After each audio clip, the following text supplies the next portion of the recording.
Hi అండి, నమస్తే. Welcome to our channel అనేషియా టీచ్. ఈరోజు మన ఛానల్లో చక్కటి క్రాఫ్ట్ ఐటెం చేసి చూపిస్తానండి. ఆ క్రాఫ్ట్ ఐటెం పిల్లలందరూ కూడా చూసి నేర్చుకోవచ్చు.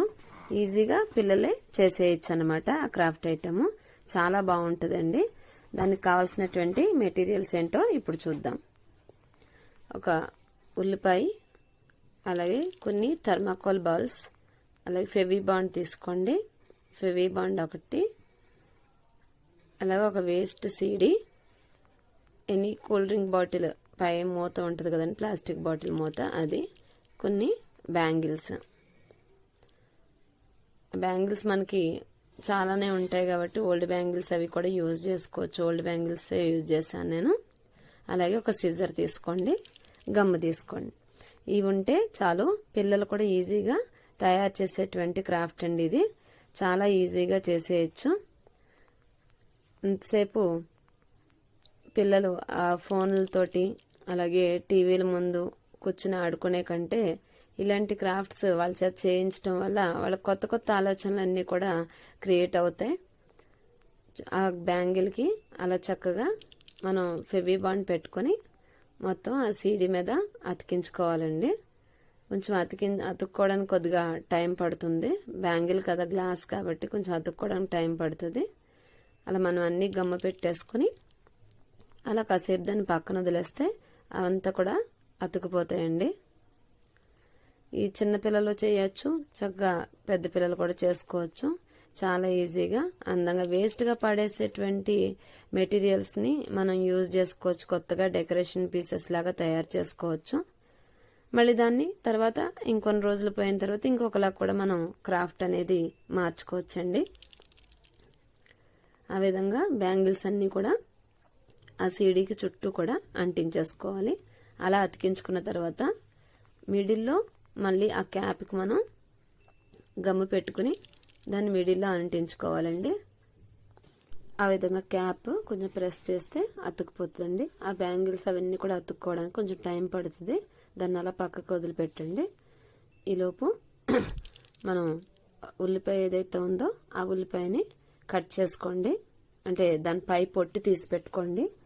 పై పొట్టు అనేది ఒకరోజు ముందు పొట్టు వాడుకుంటే చాలా చక్కగా ఉంటాయి ఆ రేఖలు అనేవి. ఎందుకంటే కొంచెం వాటర్ అది ఉంటుంది కాబట్టి మనం కట్ చేసిన తర్వాత రేఖలు వంపు తిరిగిపోయే అవకాశం ఉంటుంది. కాబట్టి ఈరోజు కట్ చేసుకున్నటువంటి ఆనియన్ పీల్ ఏదైతే ఉందో అది మరుసటి రోజు యూజ్ చేసుకోవచ్చు. నేను మీకు చూపించాలి కనుక నేను వీడియోలో ఇప్పుడు ఇలా చూపిస్తున్నాను నేను. ఆ విధంగా ఒక చక్కటి రేకు షేప్లో మనం కట్ చేసి పెట్టుకోవాలండి. కావాల్సినవన్నీ కట్ చేసుకున్నవన్నీ అట్లన్నీ కూడా మనం ఇప్పుడు ఆ సీడీకి డెకరేట్ చేసుకుందాం. కొంచెం ఆ షేప్లో కార్నర్ అలా వచ్చేలాగా జాగ్రత్తగా కట్ చేసుకోవాలి.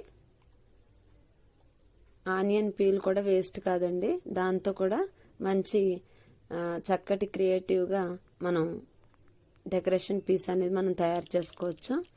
ఏది కూడా వేస్ట్ కాదండి. మనలో ఒక సృజనాత్మకత అనేది ఉంటే ప్రతిదీ కూడా మనం అందంగా మలుచుకోవచ్చు. ఆ విధంగా మనం గమ్ము పెట్టుకుని ఆ కార్నర్లో ఒక ఫ్లవర్ లాగా, ఒక ఫ్లవర్ షేప్ వచ్చేలాగా మనం 1 by 1 అతికించుకుంటూ వెళ్ళాలి. కొంచెం జాగ్రత్తగా షేప్ అడ్జస్ట్ చేసుకుంటూ వెళ్ళాలి. పిల్లలందరూ కూడా చాలా ఈజీగా చేస్తారండి. ఇది వాళ్ళకి ఇలాంటివి ఇవ్వడం వల్ల వాళ్ళకి కొంచెం టైం అనేది ఫోన్లతో ఆడేటువంటి అవకాశం తగ్గుతుంది. టీవీల ముందు కూర్చునేటువంటి పని ఉండదు. ఎందుకంటే ఇప్పుడు అన్నీ కూడా ఆన్లైన్ క్లాసులు అయిపోయాయి. చాలా ఎక్కువ టైం దొరుకుతుంది. వాళ్ళేమో ఫోన్లతోనూ టీవీలతోనూ టైం పాస్ చేస్తున్నారు. అలా కాకుండా ఇలా చక్కగా క్రియేటివ్గా వాళ్ళ క్రియేటివిటీని బయట పెట్టడానికి ఇలాంటి చిన్న చిన్న క్రాఫ్ట్ అనేవి మధ్య మధ్యలో పిల్లల చేత చేయిస్తూ ఉండాలి. ఆ విధంగా ఫ్లవర్స్ అనేవి మొత్తం అన్ని కార్నర్స్లోనూ అతికించుకోవాలండి. ఇలా అతికించుకోవడానికి టైం పడుతుంది కనుక నేను ఆల్రెడీ చేసింది చూపిస్తున్నాను. చూడండి ఎంత చక్కగా ఉందో చూడండి. చుట్టూ కూడా గాజులకి మీరు ఊలు అల్లుకుని కూడా అవి అంటించుకోవచ్చు. ఇంకా క్రియేటివ్గా కూడా తయారు చేసుకోవచ్చు. దాన్ని ఎన్ని రకాలుగానే తయారు చేసుకోవచ్చు. నేను సింపుల్గా ఇంట్లో ఉన్న వస్తువులతోటే నేను తయారు చేసి చూపించాను. ఆ విధంగా తయారైంది. మనం ఎక్కడైనా సరే దాన్ని డెకరేటివ్ పీస్ కింద తగిలించుకోవచ్చండి. అలా మనం కింద ఇంకొకటి కూడా చేసుకుని జాయింట్ కూడా చేసుకోవచ్చు. అది మన క్రియేటివిటీ, మన ఆలోచన. నేను దీన్ని గోడకు పెట్టి చూపిస్తాను. చూడండి ఎంత చక్కగా కనిపిస్తుందో. మధ్యలో నేను థర్మాకోల్స్ బాల్స్ అవి కూడా పెట్టాను కదా, మీరు కొందన్స్ అవి కూడా పెట్టుకోవచ్చు. ఆ గాజులకు ఊలు అల్లుకున్న ఇంకా బాగా కనిపిస్తుందండి. ఓకే అండి, ఈ వీడియో కనుక మీకు నచ్చినట్టయితే ప్లీజ్ నా వీడియోని లైక్ చేయండి, షేర్ చేయండి, కమెంట్ చేయండి. అలాగే నా ఛానల్ని సబ్స్క్రైబ్ చేయండి. అలాగే మరిన్ని క్రాఫ్ట్ వీడియోస్ నా ఛానల్లో వస్తాయి. వాటన్నిటిని కూడా మీరు వాచ్ చేయండి. నాకు ఇలాగే మీరు సపోర్ట్ చేయండి. నమస్తే అండి.